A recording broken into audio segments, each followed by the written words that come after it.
एक बहुत बड़ा गोरिल्ला जो कि अपनी प्रजाति का आखिरी बचा था, वो अपने अकेलेपन से काफी ज्यादा परेशान हो जाता है। पर एक दिन कुछ तरंगों का पीछा करते हुए अचानक से ही उसे पता चलता है कि जिस जगह पे वो रहा करता था उसके नीचे ही उसके जैसे काफी सारे और लोग मौजूद थे, जिनको उनके ही एक साथी ने बर्फ उगलने वाले मॉन्स्टर के डर की वजह से गुलाम बनाकर रखा हुआ था। तब कॉन्ग अपने कुछ पुराने साथियों के साथ अपनी प्रजाति के लोगों को फ्री करवाने में लग जाता है। तो मूवी की शुरुआत में हम लोग कॉन्ग को देख पाते हैं जो कि होलो अर्थ पर अकेला ही भटक रहा था। साथ ही अभी तक उसने ट्रैप बनाना भी सीख लिया था, जिसकी मदद से वो काफी सारे जानवरों को पकड़कर खा सकता था। लेकिन अभी के टाइम पर हम लोग उसकी हालत देखकर समझ पाते हैं कि असल में वो अकेले यहाँ पर रहकर बिल्कुल भी खुश नहीं है। उसे अपने प्रजाति के लोगों की बहुत ज्यादा चिंता हो रही थी, जो कि अभी के टाइम पर मौजूद नहीं थे। साथ ही आज जब कॉन्ग अपने शिकार को खाने की कोशिश करता है तब उसे पता चलता है कि असल में उसके दांत के अंदर बहुत ज्यादा दर्द हो रहा है। जो चीज जानने के बाद कॉन्ग अपने शिकार को नहीं खा पाता और वापस से अकेला बैठ जाता है।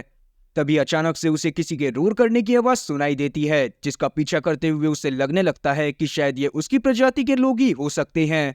लेकिन जब वो आवाज का पीछा करते हुए उस जगह पर पहुंचता है तब जाकर उसे पता चलता है कि असल में वहां पर एक मेंढक मौजूद था जो कि रोर साउंड निकाल रहा था, जिससे कॉन्ग काफी ज्यादा निराश हो गया था। साथ ही अभी के टाइम पर उसके दांत का दर्द भी काफी ज्यादा बढ़ता जा रहा था। वहीं दूसरी तरफ हम लोग रोम में देख पाते हैं जहां पर एक अजीब से टाइटन ने हमला कर दिया था, और जैसे ही वो टाइटन वहां पर पहुंचकर तबाही मचाना चालू करता है वहीं पास में सो रहे गॉडजिला को उसकी तरंगे मिल जाती हैं। और अब उन तरंगों को पाकर गॉडजिला भी अपनी नींद से उठ गया था, जिसके बाद वो तुरंत ही रूम में पहुंचकर उस टाइटन को जान से मार देता है और वो सो जाता है उसी जगह की एक बहुत फेमस प्लेस पे जिसका नाम था कॉल्सियम। वहीं हम लोग मोनार्क की एक ब्रांच को देख पाते हैं जो कि होलो अर्थ में ही खुली हुई थी। तब उन्हें अचानक से पता चलता है कि जहां पर कॉन्ग शिकार करता है उसी जगह पर एक सिंक होल बन गया है, जिसमें से कुछ अलग ही तरह की रेडिएशंस बाहर आ रही थी। तब वो लोग उन्हें रिकॉर्ड करते हैं और उसके बाद अपने मेन ऑफिस में भेज देते हैं। अब आगे हम लोग जिया को देख पाते हैं, जिसको पिछले पार्ट में आयरिन अपने साथ होलो अर्थ से अर्थ पर लेकर आ गई थी ताकि वो उसकी एजुकेशन को कंप्लीट करवा सके। साथ ही अभी के टाइम तक आयरिन ने जिया को गोद भी ले लिया था, क्योंकि जिया भी अपनी कबीले की आखिरी मेंबर बची थी। पर यहाँ पर हम लोग जिया की हालत को देखकर समझ पाते हैं कि असल में जिया बिल्कुल भी खुश नहीं है, क्योंकि एक तो उसका स्कूल में कोई भी दोस्त नहीं था, साथ ही उसे बोलना तक नहीं आता था। उसके दिमाग में तो केवल होलो अर्थ के ख्याल ही आते रहते थे। और आज भी जब वो अपनी क्लास को अटेंड कर रही होती है तभी अचानक से ही उसे वही सिग्नल सुनाई देने लगते हैं जो कि मोनार्क वालों को होलो अर्थ से मिले थे, जिन रेडिएशन की वजह से जिया को नींद आ जाती है। फिर जब उसकी टीचर उसको उठाती है तब तक जिया ने नींद में ही उन्हीं ग्राफ को बना दिया था जो कि उस रेडिएशन की एनर्जी को दर्शा रहे थे। लेकिन जिया को इन सब चीजों के बारे में कुछ भी याद नहीं था, इसीलिए टीचर तुरंत ही आयरिन को यहाँ पर बुलाती है और उससे बात करते हुए उसे वो सारी की सारी ड्राइंग दिखाती है जो कि जिया ने नींद में बनाई थी। जो सब जानने के बाद आयरिन काफी ज्यादा शॉक होती है। फिर जब वो जिया से इस बारे में बात करती है तब जिया उसे बताती है कि असल में ये दुनिया उसकी है ही नहीं, वो किसी और दुनिया से बिलोंग करती है और उसे वहीं पर जाना है। जिस पर आयरिन जिया को समझाने की कोशिश करने लगती है कि अब जिया की दुनिया आयरिन के ही साथ है, पर जिया इस बात पर भरोसा नहीं करती थी। अब रात में हम लोग आयरिन को देख पाते हैं जो कि जिया की ड्राइंग को उन ग्राफ से मिलाने की कोशिश कर रही थी जो कि उसे मोनार्क के रिसर्च सेंटर से मिले थे। तभी हम लोग जिया को देख पाते हैं, जिसे अचानक से ये सपना आता है कि होलो अर्थ पर जो मोनार्क का रिसर्च सेंटर मौजूद है वहां पर हमला हो गया है, जिससे जिया काफी ज्यादा डर गई थी। तब यहाँ पर आयरिन आकर उसे संभालती है और अगले दिन हम लोग आयरिन को देख पाते हैं जो कि जिया की ड्राइंग को लेकर उन ग्राफ को लेकर एक सिग्नल एक्सपर्ट के पास पहुंचती है जिसका नाम था बर्नी। और हम लोग बर्नी को पुराने पार्ट्स में भी देख चुके हैं। अभी के टाइम पर वो अपनी जॉब छोड़ चुका होता है और लोगों को विश्वास दिलाने की कोशिश करने लगता है कि जो भी वो कहानियां बताता है वो सारी की सारी हकीकत हैं। तब यहाँ पर आयरिन उन सिग्नल को डिकोड करने में बर्नी की हेल्प मांगती है और तभी अचानक से इन्हें पता चलता है कि वापस से बहुत सारे रेडिएशन आ रहे हैं, जिसकी वजह से गॉडजिला भी जाग चुका है और दूसरी तरफ कॉन्ग भी होलो अर्थ से बाहर आ जाता है। जो चीज जानने के बाद आयरिन तुरंत ही अपने रिसर्च सेंटर पर पहुंचती है, क्योंकि उसे लग रहा था कि शायद गॉडजिला को कॉन्ग के ही सिग्नल मिले होंगे। इसीलिए वो वापस से कॉन्ग से लड़ाई करने के लिए जा रहा है ताकि वो कॉन्ग को जान से मार सके। इसीलिए पूरे रिसर्च सेंटर में भगदड़ मच जाती है, क्योंकि कोई भी नहीं चाहता था कि कॉन्ग और गॉडजिला वापस से एक दूसरे के सामने आए। पर असल में कॉन्ग यहाँ पर इसी वजह से आया था क्योंकि उसके दांत में काफी ज्यादा दर्द हो रहा था, जो चीज तुरंत ही जिया को पता चल जाती है और वो इस बारे में आयरिन को बताती है। फिर जब आयरिन नोटिस करती है तो वो तुरंत ही डॉक्टर टेपर को बुलाती है। तब डॉक्टर टेपर भी कॉन्ग के उस दांत को निकालकर वहां पर एक नकली दांत लगा देते हैं ताकि कॉन्ग को आगे चलकर कोई भी परेशानी ना हो। लेकिन अभी के टाइम पर भी ये चीज राज थी कि गॉडजिला कोलिसियम से उठकर कहां पर जा रहा था। अब हम लोग बर्नी को देख पाते हैं जो कि तुरंत ही आयरिन के पास आकर उसे बताता है कि असल में जो सिग्नल उन्हें मिले थे वो सारे के सारे सिग्नल उसी टाइम पर देखे जाते हैं जब टाइटन में एक महायुद्ध होता है। और अभी के टाइम पर इन लोगों को जो सिग्नल मिले हैं वो मदद की पुकार है। जो चीज जानने के बाद आयरिन काफी ज्यादा शॉक होती है। तभी उसकी हेड की मदद से आयरिन को ये बात भी पता चलती है कि होलो अर्थ पर जो इनका रिसर्च सेंटर मौजूद था वहां पर से भी सिग्नल आने बंद हो गए हैं। इसीलिए उसकी हेड उसे बोलती है कि वो होलो अर्थ पर जाकर चेक करे कि वहां पर क्या गड़बड़ है। इसीलिए आयरिन समय ना गवाती हुई टेपर के साथ वहां पर जाने लगती है। लेकिन इतने में ही वहां पर बर्नी और साथी जिया भी पहुंच गए थे जो कि साथ में चलने की जिद करने लगते हैं। इसीलिए यहाँ पर आयरिन उन दोनों को भी अपने साथ ले जाने का फैसला करती है। और अभी के टाइम पर कॉन्ग भी इन्हीं लोगों के साथ होलो अर्थ के लिए रवाना हो जाता है। जहां पर पहुंचने के बाद हम लोग देख पाते हैं कि जब आयरिन और उसकी टीम उस रिसर्च सेंटर पर पहुंचते हैं तो इन्हें पता चलता है कि वहां पर असलियत में एक हमला हुआ था जिसमें इनके सभी लोग मारे गए थे और साथ ही वहां पर बहुत बड़े बड़े खून में सने पंजों के निशान भी थे। जो चीज देखने के बाद आयरिन और उसकी टीम काफी ज्यादा डर जाती है। वहीं हम लोग कॉन्ग को देख पाते हैं जो कि जब अपनी गुफा में पहुंचता है तो वहां पर उसे कुछ अजीब महसूस हो रहा था। इसीलिए वो वहां पर मौजूद अपनी कुल्हाड़ी को उठाता है और उसी सिंकहोल के अंदर चला जाता है जिसके अंदर से सिग्नल आ रहे थे। जहां पर जाने के बाद उसकी कुल्हाड़ी चमकने लग गई थी। जो चीज देखने के बाद कॉन्ग काफी ज्यादा शॉक होता है और उसे पास में से ही कुछ और लोगों की आवाजें आने लगती हैं। जब कॉन्ग उनका पीछा करते हुए वहां पर पहुंचता है तो वहां पर और भी काफी सारे वानर मौजूद थे जिनको देखकर कॉन्ग काफी ज्यादा शॉक हुआ था क्योंकि उसको समझ में नहीं आ रहा था कि आखिरकार अगर उसके वानर दोस्त यहाँ पर मौजूद थे तो सभी के सभी यहाँ पर से ऊपर क्यों नहीं आए। लेकिन जैसे ही उन वानरों की नजर कॉन्ग पर पड़ती है वैसे ही वो कॉन्ग को बहुत बुरी तरह से मारने लगते हैं। तब कॉन्ग भी उन्हें बहुत बुरी तरह से मारता है जिससे डरकर वो वानर वहां से भाग गए थे। लेकिन वहां पर वो सभी वानर अपने एक बच्चे को छोड़ गए थे जिसका नाम था सूको। इसीलिए कॉन्ग उस सूको को पकड़ता है और उससे बोलता है कि वो उसे बाकी सब तक लेकर जाए। वहीं हम लोग आयरिन को देख पाते हैं जो कि जब सीसीटीवी कैमरा को चेक करती है तो उसे पता चलता है कि उनकी रिसर्च सेंटर पर एक बहुत बड़े वानर ने अटैक करा था। जो चीज जानने के बाद आयरिन काफी ज्यादा शॉक होती है क्योंकि उसे लग रहा था कि शायद कॉन्ग अपनी प्रजाति का आखिरी है। और तभी अचानक से ही आयरिन को वापस से वही सिग्नल आने लगते हैं जो कि दूसरी तरफ से आ रहे थे। जो चीज जानने के बाद सभी लोग डिसाइड करते हैं कि वो सभी लोग उस जगह पर जाएंगे। इसीलिए वो जिया के सहारे वहां की तरफ बढ़ना चालू करते हैं। लेकिन वहां पर हम लोग एक पेड़ को देख पाते हैं जो कि उनके शिप के कैप्टन को खा गया था। जो चीज देखने के बाद सभी लोग काफी ज्यादा डर जाते हैं और बर्नी तो काफी ज्यादा डर गया था। इसीलिए यहाँ पर टेपर उसे किसी तरह से सहारा देता है और उसे शांत करवाता है। अब वहीं हम लोग गॉडजिला को देख पाते हैं जो कि फ्रांस में मौजूद एक न्यूक्लियर सेंटर में आया था ताकि वो अपने आप को चार्ज कर सके। और वहां से अपने आप को चार्ज करने के बाद वो एक और जगह पर बढ़ने लगता है जहां पर अर्थ में सबसे ज्यादा न्यूक्लियर एनर्जी मौजूद थी। लेकिन उस जगह पर एक और बहुत खतरनाक टाइटन रहता था जिसका नाम था तियामात। साथ ही मोनार्क वाले जिन्होंने गॉडजिला के ऊपर नजर रखी हुई थी उन्हें ये चीज समझ में नहीं आ रही थी कि आखिरकार गॉडजिला को इतनी सारी एनर्जी की जरूरत क्यों पड़ गई। अब वहीं हम लोग आयरन की टीम को देख पाते हैं जो कि उन सिग्नल का पीछा करते हुए एक दीवार के पास पहुंच गए थे जहां पर मोत्रा की मूर्ति बनी हुई थी जो कि असल में मॉन्स्टर की देवी थी। तब जिया बताती है कि असल में ये जगह एक मंदिर है पर यहाँ पर से इन्हें आगे जाने का रास्ता नहीं मिल रहा था। तभी अचानक से ही जिया को एक जगह दिखती है जो कि थोड़ी सी उठी हुई थी और इसीलिए जिया उसे एक बटन की तरह प्रेस करती है। वैसे ही अचानक से उनके सामने एक झिल्ली जैसी दीवार आ जाती है जो कि एक तरह का प्रोटेक्शन कवर था। फिर जब वो लोग उसे फाड़ कर दूसरी तरफ जाते हैं तो वहां पर से उन्हें वो जगह मिल जाती है जहां पर से सिग्नल आ रहा था। अब आगे हम लोग सूको को देख पाते हैं जो कि कॉन्ग को बिट्रे करने के लिए एक जगह पर लेकर आया था ताकि वो वहां पर मौजूद टाइटन की मदद से कॉन्ग को मरवा सके। लेकिन उस मूवी का फायदा ही क्या जिसका हीरो असली कहानी की शुरुआत होने से पहले ही मारा जाए। इन्हीं चीजों को ध्यान में रखते हुए कॉन्ग यहाँ पर टाइटन को जान से मार देता है जिसको सूको बहुत ध्यान से देख रहा था। तब कॉन्ग यहाँ पर वापस से सूको को डराता है ताकि वो उसे कबीले तक लेकर जा सके। साथ ही वो सूको को खाना भी देता है। जो चीज देखने के बाद सूको को कॉन्ग के लिए बहुत ज्यादा बुरा लग रहा था क्योंकि असल में उसने कॉन्ग को धोखा दिया था। लेकिन अभी के टाइम पर सूको उसे सही रास्ते से लेकर जाने लगता है। दूसरी तरफ हम लोग गॉडजिला को देख पाते हैं जो कि तियामात की जगह पर पहुंच गया था जहां पर जाने के बाद वो तियामात को ही जान से मार देता है।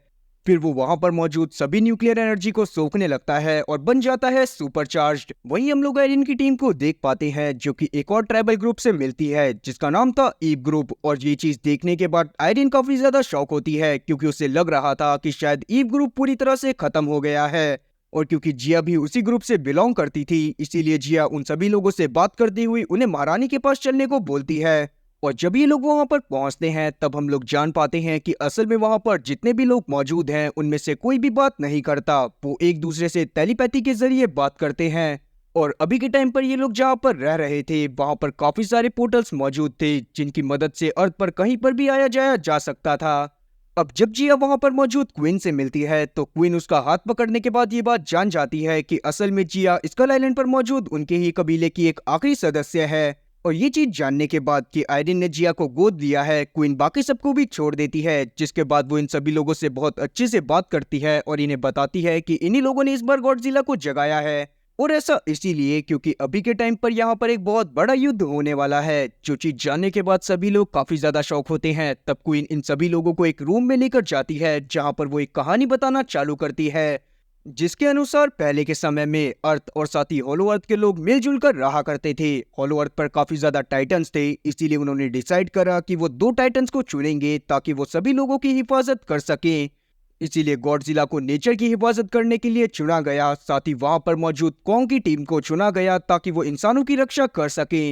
लेकिन स्कार किंग नाम का एक वानर जिसके मन में लालच आ गया था, उसने डिसाइड करा कि वो अपना एक अलग साम्राज्य बनाएगा। इसीलिए उसने अपने साथियों के साथ मिलकर गॉडजिला के ऊपर अटैक कर दिया ताकि वो सभी इंसानों को भी खत्म कर सके। तब गॉडजिला और साथ ही स्कार किंग में काफी ज्यादा खतरनाक लड़ाई हुई, पर गॉडजिला ने किसी तरह से स्कार किंग को आग के आयाम में कैद कर दिया और साथ ही उसके सभी साथियों को भी वहां पर फेंक दिया। लेकिन उस आग के आयाम में जाने के बाद स्कार किंग के हाथ में एक और बहुत बड़ा वेपन लग गया था जिसका नाम था शीमो, जो कि असल में खुद भी एक टाइटन था और उसके पास बर्फ की पावर थी। और माना जाता है तब से ही स्कार किंग प्लानिंग कर रहा है ताकि वो जल्दी से जल्दी अपने साम्राज्य को खड़ा कर सके। और क्योंकि अभी के टाइम पर स्कार किंग की सारी तैयारी खत्म होने वाली थी, इसीलिए ही इन सभी लोगों ने गॉडजिला को जगाया था ताकि गॉडजिला वापस से अपनी ताकत की मदद से स्कार किंग और उसके सभी साथियों को मजा चखा सके। लेकिन अभी के टाइम पर आयरन को ये बात भी समझ में आ जाती है कि असल में कॉन्ग इतनी देर से इन्हें क्यों नहीं दिखा, क्योंकि असल में वो आग के आयाम की तरफ जा रहा था। जो चीज जानने के बाद सभी लोग काफी ज्यादा शॉक होते हैं। वहीं हम लोग कॉन्ग को देख पाते हैं जो कि सुल्को के साथ उसी आग के आयाम में पहुंच गया था जहां पर उसके जैसे ही काफी सारे वानर वहां पर मौजूद थे जो कि पत्थरों को तोड़ने का काम कर रहे थे।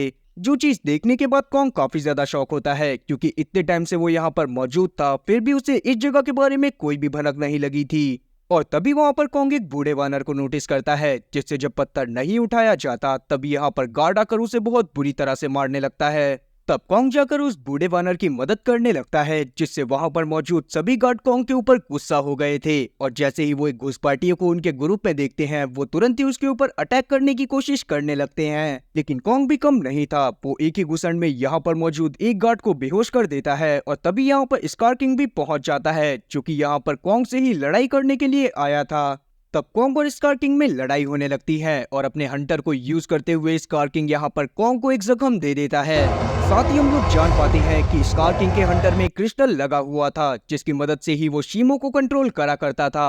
और इस बात का मतलब साफ था कि शीमो अपनी खुशी से इनके साथ नहीं था, वो असल में उस क्रिस्टल की वजह से इनके साथ था, क्योंकि स्कार किंग उस क्रिस्टल की मदद से शीमो को जितना चाहे उतना दर्द पहुंचा सकता था। फिर इसी चीज का फायदा उठाते हुए स्कार किंग शीमो की मदद से सीधा कॉन्ग के ऊपर अटैक करवा देता है, जिसमें कॉन्ग का एक हाथ जम गया था। और क्योंकि अभी के टाइम पर कॉन्ग भी समझ गया था कि वो यहाँ पर शीमो से नहीं जीत सकता, इसीलिए वो यहाँ से भागने की कोशिश करने लगता है। तब सुको उसको रास्ता दिखाता है और कॉन्ग यहाँ से भाग जाता है। लेकिन स्कार किंग ने अपने काफी सारे गार्ड्स को कॉन्ग के पीछे भेज दिया था। तब कॉन्ग उन्हें उन्हीं जगह पर लेकर आता है जहां पर उसने काफी सारे ट्रैप्स बिछाए हुए थे, पर उन गार्ड्स को भी उस चीज का अंदाजा हो जाता है। पर सुको यहाँ पर कॉन्ग की मदद करता है और उन सभी गार्ड्स को मार देता है। अब आगे हम लोग आयरिन को देख पाते हैं जो कि अभी भी उन्हीं स्टोरीज को पढ़ रही थी। तब उसे पता चलता है कि असल में जब दुनिया के अंत का समय आएगा तब मोत्रा को जगाया जाएगा, और जो इंसान मोत्रा को जगाएगा वो इंसान ईव कबीले का ही होगा। जो चीज जानने के बाद सभी लोगों की नजर यहाँ पर जिया पर टिक जाती है, क्योंकि जिया ही यहाँ पर ऐसी लड़की मौजूद थी जो कि टाइटन के बारे में सबसे ज्यादा जाना करती थी। और मोत्रा की मदद से ही ईव कबीले का वो इंसान दुनिया में शांति कायम करने वाला था। तभी यहाँ पर अचानक से कॉन्ग पहुंच जाता है जो कि सुको के साथ यहाँ पर आया था। और अब कॉन्ग की इस हालत को देखने के बाद आयरिन काफी ज्यादा शॉक थी। तभी हम लोग यहाँ पर एक गार्ड को देख पाते हैं जो कि स्कार किंग का ही एक गार्ड था। वो यहाँ पर कॉन्ग का पीछा करते हुए आ जाता है और यहाँ पर मौजूद सभी पोर्टल्स को देख लेता है। और अब जैसे ही इस बारे में स्कार किंग को पता चलता है तो वो तुरंत ही यहाँ पर से शीमो को लेकर उस जगह की तरफ जाने लगता है जहाँ पर वो पोर्टल्स मौजूद थे, क्योंकि वो खुद भी काफी समय से उन्हीं पोर्टल्स को ढूंढ रहा था ताकि वो अर्थ पर जाकर वहां पर कब्जा कर सके। और अब वो वहां पर मौजूद कॉन्ग की कुल्हाड़ी को उठा लेता है, जो कि उसी वक्त वहां पर छूट गई थी जब कॉन्ग वहां से भागने के लिए निकला था। अब यहाँ पर से हम लोग गॉडजिला को देख पाते हैं, जो कि अभी के टाइम पर सुपर चार्ज हो गया था, और जैसे ही वो बाहर निकलता है तब उसके अंदर से पिंक रेडिएशन निकलने लगता है। अब वहीं हम लोग कॉन्ग को देख पाते हैं, जिसका हाथ खराब होने की वजह से उसकी हालत काफी ज्यादा खराब थी। तब यहाँ पर टेपर को एक चीज याद आती है कि असल में वो लोग कुछ इक्विपमेंट बना रहे थे ताकि वो कॉन्ग को और ज्यादा पावरफुल बना सके, जो कि असल में एक तरह का आर्मर था। इसीलिए टेपर डिसाइड करता है कि वो यहाँ पर मौजूद रिसर्च लैब में जाएगा ताकि वो उस आर्मर में मौजूद हाथ को लेकर आ सके, जिससे कॉन्ग बिल्कुल सही होने वाला था। और अब बिल्कुल ऐसा ही होता है। जैसे ही कॉन्ग को वो हाथ मिलता है वैसे ही उसके अंदर और भी काफी ज्यादा ताकतें आ जाती हैं, जिससे वो बिजली को भी उत्पन्न कर सकता था। पर क्योंकि अभी के टाइम पर वहां पर स्कार किंग भी पहुंचने वाला था, इसीलिए कॉन्ग तुरंत ही अर्थ पर चला जाता है ताकि वो जल्दी से जल्दी गॉडजिला को लेकर आ सके और वहां पर मौजूद स्कार किंग का खात्मा कर सके। लेकिन गॉडजिला, जिसके अंदर पहले ये समझ नहीं थी कि वो कॉन्ग की बात को पहले सुन ले, वो इसीलिए तुरंत ही कॉन्ग के ऊपर अटैक कर देता है। तब कॉन्ग भी जवाबी हमला करता है और इन दोनों में एक बहुत भयंकर लड़ाई छिड़ जाती है। और वहीं हम लोग जिया को देख पाते हैं, जो कि मोत्रा के पास आ गई थी, और क्योंकि उसे ये बात पता थी कि वो ही मोत्रा को जगाने वाली है, तो वो अभी के टाइम पर मोत्रा को जगा देती है। फिर हम लोग वापस से कॉन्ग और साथी गॉडजिला को देख पाते हैं, जहां पर गॉडजिला अपनी पावर की मदद से कॉन्ग को जान से मारने वाला था। पर सही टाइम पर यहां पर मोत्रा और साथी जिया पहुंच जाते हैं और वो यहां पर पहुंचकर गॉडजिला को शांत करवा देते हैं। और अब क्योंकि गॉडजिला को भी सारी बात समझ में आ गई थी, इसीलिए वो डिसाइड करता है कि वो इन लोगों की मदद करेगा। वहीं हम लोग स्कार किंग को देख पाते हैं, जो कि उस जगह पर पहुंच गया था जहां पर ईव कबीला अभी तक बसा हुआ था। तब यहाँ की रानी यहाँ पर मौजूद दो पिरामिड को मिलाने की कोशिश करने लगती है ताकि वो यहाँ पर मौजूद सभी पोर्टल्स को बचा सके। पर इतने में ही यहाँ पर स्कार किंग पहुंच गया था, जो कि सभी लोगों के ऊपर अटैक कर देता है। साथ ही उन पिरामिड को मिलने से रोकने के लिए स्कार किंग ने शीमो की मदद से उन दोनों के बीच में एक बर्फ की दीवार बना दी थी। पर अभी के टाइम पर हम लोग टेपर को देख पाते हैं, जो कि काफी सारे करंट छोड़ने वाले पक्षियों को ले आया था, जिससे स्कार किंग का ध्यान भटक जाता है और तुरंत ही टेपर यहाँ पर मौजूद अपने साथियों को लेकर यहाँ से निकलने की कोशिश करने लगता है। और इतने में ही यहाँ पर गॉडजिला और साथी कॉन्ग भी पहुंच गए थे, जो कि तुरंत ही स्कार किंग और साथी शीमो के ऊपर टूट पड़ते हैं। और यहाँ पर हमें एक बहुत बेहतरीन फाइट सीन दिखाया जाता है, जिसमें ये दोनों टीम ही एक दूसरे के ऊपर बहुत ज्यादा भारी पड़ने की कोशिश कर रही थी। और तभी हम लोग देख पाते हैं कि वो बर्फ यहाँ पर पिरामिड का प्रेशर नहीं झेल पाती और यहाँ पर मौजूद वो दोनों पिरामिड आपस में मिल जाते हैं। और जैसे ही वो मिलते हैं वैसे ही वहाँ की ग्रेविटी खत्म हो गई थी, जिससे टेपर का प्लेन भी यहाँ पर चलना बंद हो गया था। पर हम लोग गॉडजिला और साथी कॉन्ग को देख पाते हैं, जिन्हें अभी भी फर्क नहीं पड़ रहा था। वो अभी भी स्कार किंग और साथी शीमो को मारते रहते हैं। पर तभी वहां पर ग्रेविटी भी वापस आ गई थी। तब हम लोग देख पाते हैं कि टेपर का शिप जमीन पर गिरने वाला था, पर सही टाइम पर वहां पर मोत्रा पहुंच जाती है, जो कि उन लोगों की जान को बचा लेती है। तब हम लोग स्कार किंग को देख पाते हैं, जिसे मौका मिल गया था कि वो पोर्टल के जरिए अर्थ पर जा सके, इसीलिए वो उधर की तरफ छलांग लगा देता है। तब हम लोग कॉन्ग और साथी गॉडजिला को भी देख पाते हैं, जो कि उसके पीछे वहां पर छलांग लगा देते हैं। और तब शीमो भी उनके पीछे आ गया था। पर हम लोग देख पाते हैं कि कॉन्ग इस बार भी अपनी कुल्हाड़ी को वापस से होलो अर्थ में भूल गया था। और अब उस पोर्टल की मदद से ये सारे के सारे पहुंच जाते हैं रियो में। और जैसे ही स्कार किंग वहां पर पहुंचता है वैसे ही वो शीमो की मदद से वहां पर मौजूद सभी बिल्डिंग को जमवाने लगता है। और अभी के टाइम पर भी गॉडजिला और साथी कॉन्ग स्कार किंग और साथी शीमो के ऊपर लगातार हमले करे जा रहे थे। तब गॉडजिला को काफी ज्यादा गुस्सा आता है और वो अपने रेडिएशन वाले फॉर्म में आकर स्कार किंग के उस हंटर को ही तोड़ देता है, जिससे वो क्रिस्टल भी दूर जाकर गिरा था। और जैसे ही कॉन्ग उस क्रिस्टल को देखता है वैसे ही वो क्रिस्टल की तरफ बढ़ने लगता है, क्योंकि वो भी समझ गया था कि असल में स्कार किंग शीमो को कैसे कंट्रोल करता है। तब शीमो उसको रोकने की कोशिश करने लगता है, पर हम लोग सूको को देख पाते हैं, जो कि सही टाइम पर वहां पर कॉन्ग की कुल्हाड़ी लेकर पहुंच गया था। और जैसे ही वो वहां पर पहुंचता है वैसे ही वो शीमो के उस क्रिस्टल को तोड़ देता है, जिससे स्कार किंग को काफी ज्यादा गुस्सा आई थी। पर अभी के टाइम पर वो कुछ भी नहीं कर सकता था, इसीलिए गॉडजिला और साथी कॉन्ग इसको बार मारकर बहुत बुरी तरह से इसका भूत बना देते हैं। और अब क्योंकि शीमो भी आजाद हो गया था और उसे स्कार किंग के ऊपर काफी ज्यादा गुस्सा आ रही थी, इसीलिए वो तुरंत ही अपनी ताकत की मदद से स्कार किंग को जमा देता है। जिसके बाद कॉन्ग भी मौका पाते हुए स्कार किंग को उठाकर जमीन पर पटकता है, जिससे उसके बॉडी के टुकड़े टुकड़े हो गए थे। और अब क्योंकि गॉडजिला का काम खत्म हो गया था, इसीलिए वो वापस से कॉल्सियम में जाकर सो जाता है। वहीं हम लोग मोथरा को देख पाते हैं जो कि ईव कबीले की प्रोटेक्शन वॉल को वापस से सही कर देती है और वो भी स्लीप में चली जाती है। साथ ही यहाँ पर हम लोग आयरिन को भी देख पाते हैं, जिसे लग रहा था कि शायद जिया अब इन्हीं कबीले वालों के साथ रहेगी, पर जिया उसको बोलती है कि असल में वो वहीं पर रहेगी जहाँ पर आयरिन रहती है, क्योंकि आयरिन ही उसकी दुनिया है। जो चीज जानने के बाद यहाँ पर आयरन को भी काफी ज्यादा अच्छा लगता है। आगे हम लोग वापस से कॉन्ग को देख पाते हैं जो कि सूको के साथ उसी जगह पर पहुंच गया था जिसको आग का आयाम बोला जाता था। वो वहां पर मौजूद सभी लोगों को स्कार किंग के मरने के बारे में और साथ ही अपने नए राजा बनने के बारे में बताता है। जो चीज जानने के बाद सभी लोग काफी ज्यादा खुश होते हैं। तभी यहाँ पर हम लोग शीमो को भी देख पाते हैं जो कि अब खुशी खुशी कॉन्ग के साथ ही रहने वाला था। और अब इसी के साथ ये मूवी यहीं पर खत्म होती है। तो उम्मीद है कि एक्सप्लेनेशन अच्छी लगी होगी। अगर एक्सप्लेनेशन अच्छी लगी हो तो चैनल को सब्सक्राइब करना और बेल नोटिफिकेशन को ऑल पर सिलेक्ट करना और वीडियो को भी लाइक करना। मैं ऐसी ही और मजेदार एक्सप्लेनेशन वीडियोस लाता रहूंगा। खैर तब तक के लिए टाटा और गुड बाय।